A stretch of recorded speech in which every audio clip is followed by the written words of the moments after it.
시청자 여러분 안녕하십니까. 이슈와 화제입니다. 저는 김경섭입니다. 지난달 10일 치러진 제12대 국회의원 총선거에서 조국 혁신당이 돌풍을 일으켜서 비례대표 국회의원 12석을 차지했습니다. 도내 비례대표 선거에서도 지지율이 절반 가까이나 돼서 민주당 위성정당을 앞지르고 1위를 차지하기도 했습니다. 오늘은 조국 혁신당 비례대표 강경숙 당선인으로부터 조국 혁신당의 돌풍의 배경과 앞으로 의정 활동에 대해서 얘기를 들어보겠습니다. 안녕하십니까? 네, 안녕하십니까? 강 당선인님. 네. 국회의원이라고 이제 당선인이라고 얘기를 들어보니까 조금은 어색하고 좀 그러겠습니다. 네, 아직은 그렇습니다. 네. 이제 국회의원 총선거에서 이제 국회의원으로 당선이 되셨습니다. 좀 소감이 남다를 것 같습니다. 어떻습니까? 네. 우선은 정말 전북의 도민들께 너무너무 감사의 말씀을 드리고 싶습니다. 제가 처음에 선거운동을 할 때 전북의 딸을 네. 딸이라고 이렇게 딱 명시하고 선거운동을 나왔는데 전북의 사랑을 진짜 많이 받았습니다. 네. 너무너무 많이 느끼고요. 이 자리를 빌어서 정말 도민들께 감사의 말씀을 올립니다. 그리고 이제 조국혁신당은 실은 전북에서 아까 말씀하신 것처럼 거의 절반 가까이 되는 득표율을 이제 얻게 되었고요. 세종이나 부산에서도 네. 약진했거든요. 네. 그러니까 전국적으로 지역적인 어떤 색깔보다는 전국적으로 굉장히 많은 호응을 얻었다는 것이 굉장히 의미가 있는 결과입니다. 그래서 다시 한번 네. 조국 혁신당을 사랑해 주신 여러분께 정말 감사를 드리고, 이제 저는 이런 성원과 이런 관심이 사실은 이제 어떤 면에서는 굉장히 무거운 책임감으로 와닿거든요. 네. 그러니까 사명감과 어떤 소명의식을 좀 더 불타게 만들고요. 제대로 의정 활동을 해서 보답해 드려야 되겠다는 마음밖에 없습니다. 네. 강경숙 당선인께서는 원광대 네. 교수로 재직을 하고 있습니다. 네. 이 정치에 이제 관심을 갖게 된 계기가 좀 네. 궁금합니다. 어떤 네. 계기가 있었길래 정치에 투신하게 됐고, 네. 그리고 특히 조국 혁신당에서 이제 비례대표로 출마하게 됐는지 네. 좀 함께 네. 말씀해 주시죠. 네. 아마 제 이력을 보신 분들은 아시겠는데, 제가 이제 처음에는 특수교사로 시작했거든요. 네. 장애 학생을 가르치는 교사였고요. 그리고 이제 교육부에 가서 한 7년을 또 교육부 행정 일을 했었고요. 네. 그다음에 이제 교수로 와서 영광대학에서 이제 열심히 학생들을 가르쳤는데, 언제나 제 관심사는 격차 해소에 있었어요. 네. 장애 학생들을 이제 전공하는 것부터 그런 의미가 있는데요. 근데 제가 굉장히 열정을 가지고 시민활동도 되게 많이 하고, 네. 이렇게 여러 정부 위원회에서도 활동을 많이 했었는데, 그럴 때마다 어떤 면에서는 좀 뭔가 결과물을 제대로 내는데 좀 아쉬움이 있다는 걸 느꼈어요. 그래서 국회를 들어가야만 어떤 면에서 매듭을 지을 수 있는 게 있다. 네. 그런 생각을 하게 되었죠. 그리고 제 주변에 이제 어렵게 사는 분들을 보면서 어떻게 하면 억강부약이라고 해야 될까요? 이제 그런 어려움이 있는 분들과 함께 제대로 된 눈물을 좀 씻어드리고 하는 정치를 제대로 한번 해봐야 되는 거 아닌가? 제 인생에 있어서 그런 도전의식을 갖게 되었습니다. 네. 네. 어떤 그 자료를 보니까 그 강서구에 네. 특수학과 관련해서 네. 어떤 그 일이 있어서 거기에 네. 대해서 구체적으로 정치에 좀 관심을 갖게 됐다. 맞습니다. 이런 말씀을 하신 것을 제가 좀 봤습니다. 맞습니다. 구체적으로는 정치에 입문하게 된 것은 어떤 그런 계기가 좀 있었습니까? 그럼요. 네. 좀 답답함이 있었고요. 그러니까 좀 대변하는 목소리를 좀 내야 되겠다, 그런 생각이 분명하게 있었는데, 이제 사실은 조금 더 최근의 결정적인 계기는 제가 김건희 여사 네. 그 논문 표절 국민검증단을 같이 함께 활동했거든요. 네. 근데 우리가 분명하게 증거도 좀 제시하고 제가 기자회견도 했는데, 그 뒤로 별로 이렇게 관심이 사그라지고 별로 사과도 없고, 네. 좀 그런 답답함이 좀 저를 이렇게 정치계로 좀 이끌게 하는 그런 원동력이 되었습니다. 아직도 표절 여부는 공식적으로는 네. 뭐 판정이 지금 안 난 상태죠. 맞습니다. 네. 네. 여러 가지 국민검증단에서는 뭐 표절이다 이렇게 네. 규정을 했지만, 아주 명백합니다. 네. 공식적으로는 아직 뭐 판단이 지금 안 서 있는 네. 그런 상태인 것 같습니다. 네. 이 조국 혁신당 비례대표 후보로는 어떻게 해서 출마하게 됐습니까? 이제 조국혁신당의 그 소식을 들었죠. 그리고 조국혁신당 그 전에 리셋 코리아 행동이라고 하는 네. 그 정책 브레인 집단이 있거든요. 거기에 여러 교수님들이 함께 합류하고 계셨고요. 저도 그 함께 이제 그 사회 대개혁 지식 네트워크라고 있는데 거기 이제 진보 성향의 교수님들이 함께 활동하는 그룹이세요. 네. 예를 들어서 후쿠시마 오염수 같은 사태가 있으면 성명서도 내고 기자회견도 하고 그런 이제 목소리를 내는 교수님들 모임인데 거기에서 이제 리셋 코리아 행동에 많이 이렇게 참여하고 계셨고 저도 자연스럽게 그런 네. 행동을 하다 보니 이제 이렇게 조국혁신당의 마음을 쓰게 된 것 같습니다. 네. 이번 선거에서 아까도 말씀을 하셨지만 조국혁신당이 참 돌풍이라고 할 만큼 네. 큰 바람을 일으켰습니다. 그래서 이제 비례대표 국회의원이 12명을 네. 탄생하게 됐는데요. 이런 선거 결과가 참 처음에는 아주 미약하게 시작했지만 네. 아주 결과는 크게 나타난 것 같습니다. 이런 네.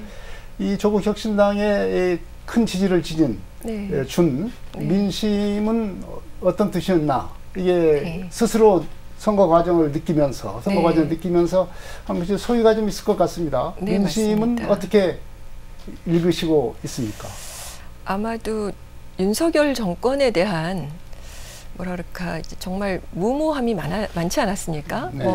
N무라고 합니다. 무모함, 무도함, 무지함 여러 문데 그런 답답함을 가지고 있었을 때 조국혁신당에서 3년은 너무 길다. 네. 검찰 독재를 조기 종식하자. 그런 어떤 슬로건이 굉장히 가슴으로부터 이렇게 와닿았던 것 같아요. 그리고 그 일을 제대로 해줄 당이 조국혁신당이라고 하는 믿음이 있었다라고 생각이 됩니다. 그리고 제가 이제 여기 전북 지역에 선거운동을 하면서 골목 상권들을 다 돌았거든요. 네. 그 재래시장에 가서 우리 어머님, 아버님도 만나고 이제 그 판매를 하시는 그런 상점들도 많이 돌았는데 그분들이 너무 먹고 살기 힘들다. 지금 정말 윤석열 정권이 이대로 가다가는 나라가 제대로 굴러가지 않겠다. 민생이 너무 지금 어려움에 있다. 이제 그런 목소리를 많이 내주신 걸로 봐서 조국혁신당에 대한 기대를 그 반대급부로 많이 해주신 것 같아요. 네. 이제 전국적으로도 물론 이제 큰 성과를 냈지만 우리 도내 그 선거에서도 아까도 말씀을 드렸지만 민주당의 위성정당을 앞지르는 그런 결과를 냈으면 특히 도내에서 이렇게 큰 지지를 보내준 이유는 어디에 있다고 보십니까? 사실은 전북이 민도가 높은 도입니다. 네. 역사적으로 봐도 항상 여기서 이렇게 견인해 주셨거든요. 민주 진영에 대해서요. 일단 여러 이제 도민들께서 그만큼 깨어 계셨던 것 같고 그 위기 의식을 어느 도보다도 민감하게 느끼고 계셨던 것 같아요. 네. 그리고 이제 또 조금은 약간 전북 홀대론이 또 작동한 게 아닌가 싶기도 합니다. 그 윤석열 정권에 대해서 네. 그 전에도 이제 보시면은 그 이제 새만금도 그렇지만 잼버리에서도 여실하게 나타났지 않습니까? 그런 어떤 상실감이 좀 있었던 것이 좀 조국혁신당에 대한 기대로 나타났고.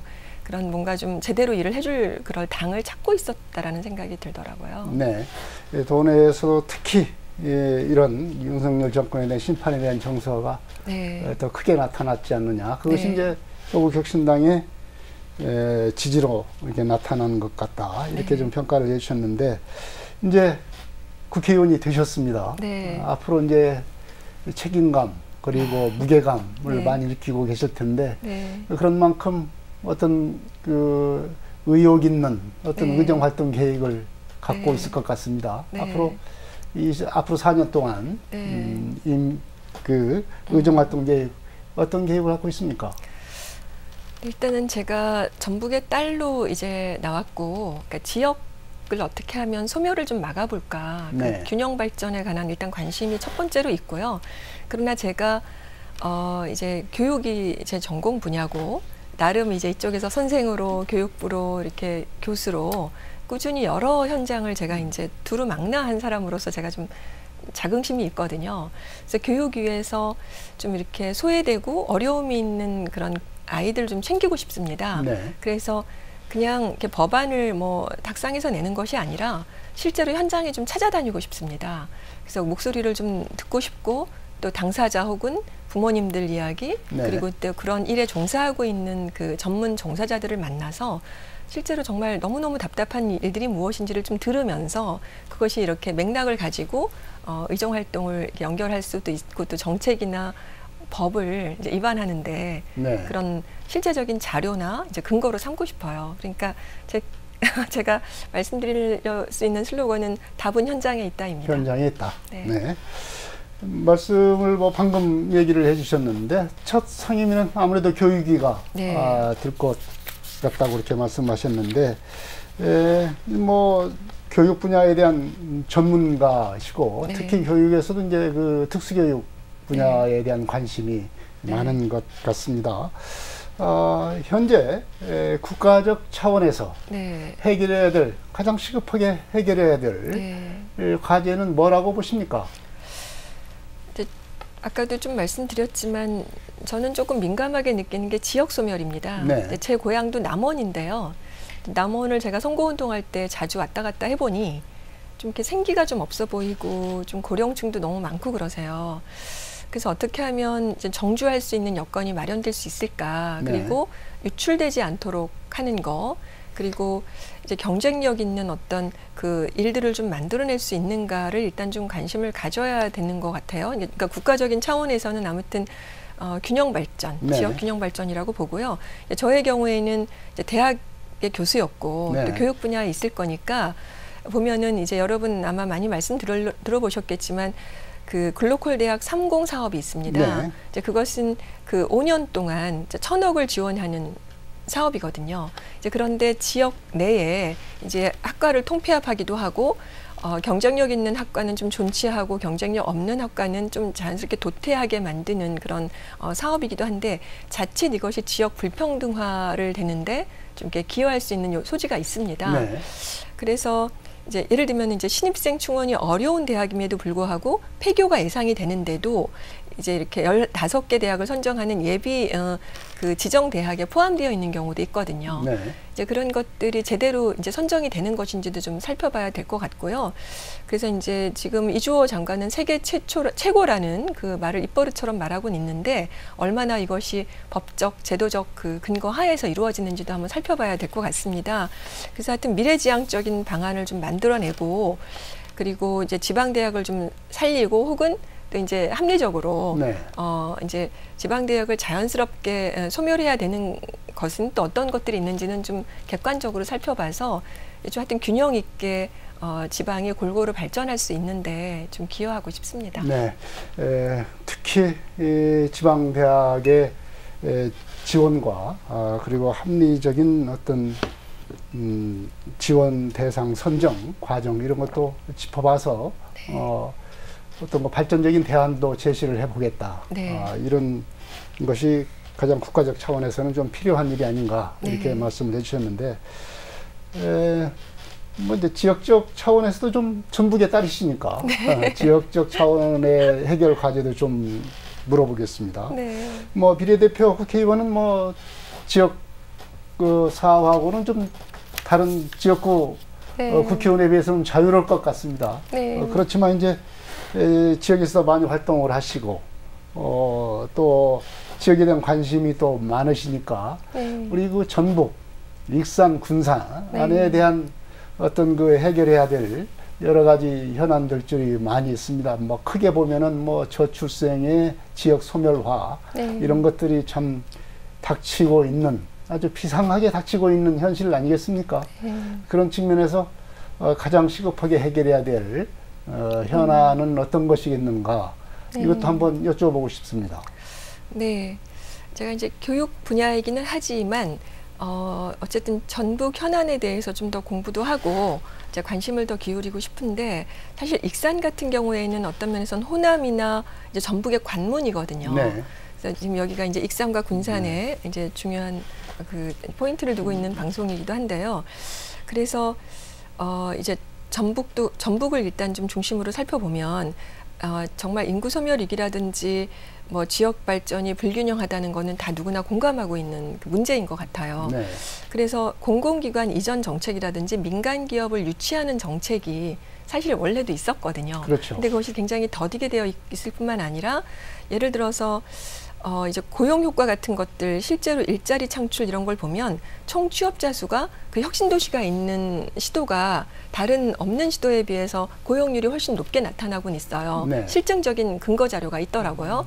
이제 그러니 그런 실제로 계획이 있던 것이 밀리지 않고 제대로 이제 이행이 돼야 되고 또 하나는 그 혁신도시 시즌2가 네. 좀 시기적으로 밀리고 있어요. 네. 그래서 지금 한 11월쯤에 그 평가 용역이 이제 진행되는 것으로 알고 있는데 이제 올해를 넘기지 않아야 될 것 같고요. 그것이 이제 계획되는 대로 지속적으로 이루어져야 되고 네. 공공의료에 관련된 이슈도 있는데 그런 것들이 제대로 이행될 수 있도록 저도 좀 힘을 보태고 싶어요. 네. 그리고 중요한 건 아무튼 정주행거를 어떻게 하면은 잡아낼 수 있느냐 네. 이제 그 부분인 거라고 생각됩니다. 네, 공공기관 이전 정책, 뭐 지역균형 발전 차원에서 참 현재 뭐 추진되고 있는 여러 가지 지역균형 발전 중에서 공공기관 이전만큼 네. 큰 효과를 발휘한 것은 없지 네. 않았나 이렇게 네. 생각이 드는. 역시 그 부분에 네. 관심을 갖고 시기를 놓치지 않고 추진할 수 있도록 관심을 갖겠다는 말씀입니다. 자, 이제 22대 국회가 이제 뭐 이번 달 말 공식적인 임기가 네. 시작이 됩니다. 이렇게 되면 각 국회의원들마다 가장 먼저 뭘 해야 될 것인가 좀 가지고 있을 것 생각을 가지고 있을 것 같아요. 네. 가장 먼저 뭐 입법을 하거나 아니면은 조치를 취해야 될 어떤 사안이 무엇인가. 네. 강상선님도 나름대로 생각이 있을 것 같습니다. 네, 맞습니다. 조국 혁신당에서는 이제 조국 대표님이 많이 말씀을 하셨지만 한동훈 특검법이라든지 이제 김건희 특검법, 이렇게 특검법이 굉장히 지금 무엇보다 최혜병 네. 특검법이 지금 이제 좀 주요 이슈가 되고 있는데요. 저희가 처음에 등원하면서 굉장히 힘있게 밀어붙일 겁니다. 이제 그런데 이를테면 최혜병 같은 경우에는 원광대학교 학생이에요. 네. 그런데다가 이제 남원이 이제 부모님이 남원에 계시고 소방 공무원이시더라고요. 그리고 이제 굉장히 어렵게 이제 10년 만에 어렵게 얻은 아이고 그리고 3대 독자라고 또 그러더라고요. 네. 그래서 어쨌든 저로서는 개인적으로 굉장히 조금 더 다른 특검법에 비해서 이제 좀 더 마음이 쓰이고 관심이 가는데요. 특히나 같은 고향 그렇죠. 이고요. 게다가 네. 또 얼마나 귀하게 얻은 아이입니까. 엄마의 마음을 생각하면 저도 막 눈물이 나올 때가 있어요. 저도 사실 굉장히 만나려고 시도를 많이 했는데요. 정치인들 잘 안 만나시려고 한답니다. 네. 굉장히 어렵게 심정적으로 어려움이 있으셔서.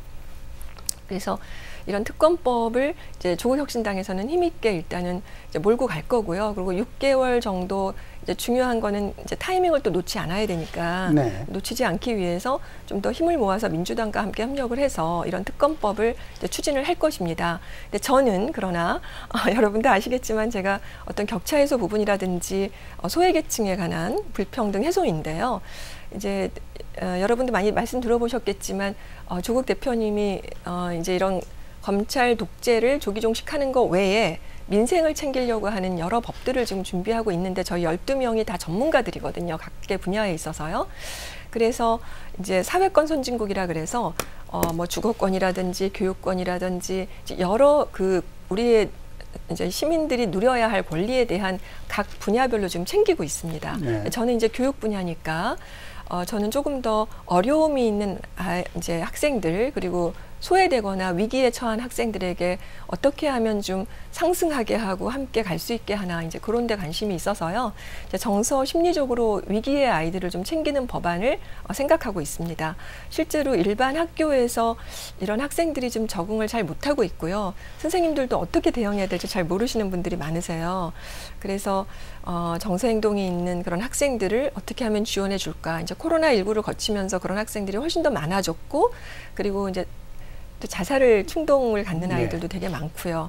그래서 그런 학생들에게 어떻게 하면 좀 정서심리적으로 도움을 줄 수 있을 뿐만 아니라 선생님들도 잘 대응할 수 있도록 하는 지원 방안이 무엇인가 일단 그거를 지금 고민 중에 있습니다. 네, 네, 뭐 여러 가지 의정활동 그리고 지역 문제에 대한 말씀을 좀 해주셨는데 이제 이 정당에 대한 얘기를 좀 묻지 않고 넘어갈 수가 없을 것 같습니다. 조국 혁신당이 이제 민주당과 좀 정체성이 지금 비슷한 게 사실입니다. 우리 유권자들이 느낄 때는 조금 뭐 더 진보적 색채가 강한 민주당이다 이렇게 하는데. 말하자면 그 관계가 상당히 뭐 말씀들은 뭐 경쟁과 협력을 조화롭게 하겠다 그런 관계다 이렇게 말씀을 하는데 이 관계가 참 모호합니다. 정체성이 비슷하다 보니까 그러다 보니까 이 조국 혁신당이 과연 얼마만큼 오래 지속될 수 있을까 이런 의문점도 표시하는 분들도 많습니다. 앞으로 조국 혁신당과 민주당과의 관계, 조국 혁신당에 대한 어떤 미래, 어떻게 생각하시는지 말씀을 해주시죠. 네, 아까 굉장히 중요한 키워드 2개를 말씀하셨는데요. 경쟁과 협력은 맞는 키워드라고 생각이 되어요. 그러니까 경쟁적 협력 관계인 거죠. 그래서 함께 가야 하고요. 사실상 지금 윤석열 정권에 대한 너무 지금 위태로움이 많지 않습니까? 일단 그 부분에 대해서 함께 힘을 모아서 싸워야 할 거는 우리에게 명제인 것 같고요. 그러나 이제 조국 혁신당은 거대 야당은 아니고 좀 작고 강한 강소 정당이라고 저희가 지금 스스로에게 이제 정의를 내리고 있는데요. 그러니까 좀 더 빠르게 가고 좀 더 선명하게 가고 좀 더 강하게 가서 이제 민주당은 사실 수권 정당을 꿈꾸기 때문에 이제 중간 지대의 유권자들도 많이 고려해야 되거든요. 근데 저희는 이제 그거보다는 정말 꼭 해야 될 시대적인 어떤 화두들, 시대 정신에 따라서 분명하게 빠르게 가야 될 것들을 찾아서 그렇게 지금 속도감 있게 갈 거거든요. 그래서 그런 부분은 분명히 차별화된다고 볼 수 있겠습니다. 그리고 이제 거듭 말씀드리지만 저희가 12척의 이제 쉐빙선인데요. 그 쉐빙선이 하나하나가 다 자기 색깔을 분명하게 드러내고 진짜 우리 시대에서 요구되고 있는 뭐 과학이면 과학, 뭐 교육이면 교육, 경제, 뭐 이렇게 뭐 부동산, 뭐 소상공인 이런 부분 하나를 챙겨가면서 좀 선명하게 가려고 하는 것은 좀 민주당하고는 좀 차별되는 부분이 아닐까 싶습니다. 네, 개혁에 대한 선명성 이것이 바로 조국 혁신당이 가지고 있는 무기다 이런 말씀입니다. 익산과 군산 시민 그리고 도민들에게 마지막으로 하고 싶은 말씀 해주시죠. 네, 저는 익산에서 원광대학의 교수로 있었기 때문에 익산에 한 20여 년 가까이 머물렀습니다. 익산에 대한 사랑이 굉장히 깊고요. 그리고 제가 이제 전북의 딸임을 굉장히 자랑스럽게 이제 이렇게 드러냈고 자처하면서 여기까지 왔습니다. 그래서 많은 전북 도민들께서 저를 좀 지지해 주시고 사랑해 주셨습니다. 그 사랑이 정말 제가 이제 선거운동을 하면서 이제 그런 어떤 시장이라든지 골목 곳곳을 돌 때 많은 사랑을 보여주셨어요. 그래서 그 사랑을 제가 잊지 않고 여러분의 선택이 절대로 잘못되지 않았다라는 것을 제가 확실하게 보여드리고 싶은 그런 다짐이 있습니다. 제게 소명과 사명의식이 있고요. 그래서 제가 이제 잘할 수 있도록 계속적으로 좀 지지해 주시고요. 제가 힘도 좀 주시고 또 때로는 질책도 해주시는 그런 제 마음속의 고향 그런 이제 전라도민들 그리고 또 특히 익산과 군산 시민에 대한 제 기대가 있습니다. 함께 계속적으로 지지해 주시고 도와주십시오. 그 사랑을 잊지 않겠습니다. 고맙습니다. 네. 조국 혁신당 강경숙 비례의원 당선자로부터 제21대 국회 의정활동에 대한 계획을 들어봤습니다. 개혁의 돌격대이자 쇄빙선이라고 자인하는 만큼 앞으로 조국 혁신당의 의정활동이 기대가 되고 있습니다. 특히 소멸화에 직면한 지역 현안에 대한 해결을 위해서도 분투해질 것을 기대하고 있습니다. 이슈와 화제 여기서 마치겠습니다. 지금까지 조국혁신당 강경숙 비례대표 의원 당선자로부터 얘기를 들었습니다. 이슈와 화제 여기서 마치겠습니다. 시청자 여러분 안녕히 계십시오.